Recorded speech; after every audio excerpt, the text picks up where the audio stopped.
Dito naman tayo ay kung papaano tayo magpalit ng pangalan natin dito sa ating kabilang bahay.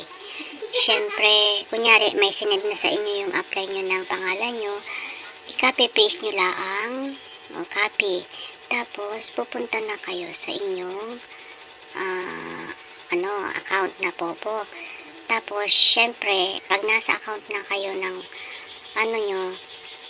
kapitbahay nyo, ganito nga, i-click lang yung profile, may lapis dun sa taas, hindi siya nakikita, yan. Tapos, ito yung dati nyo kunyaring pangalan, i-erase nyo siya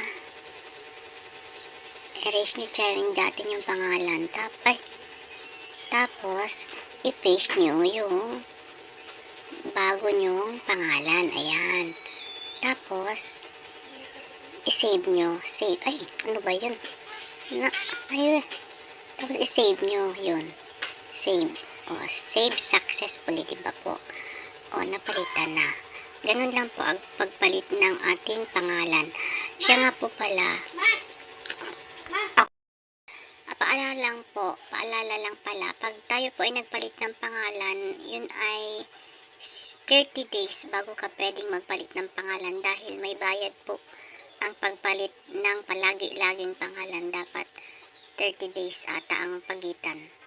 Yun lang po. Bye-bye.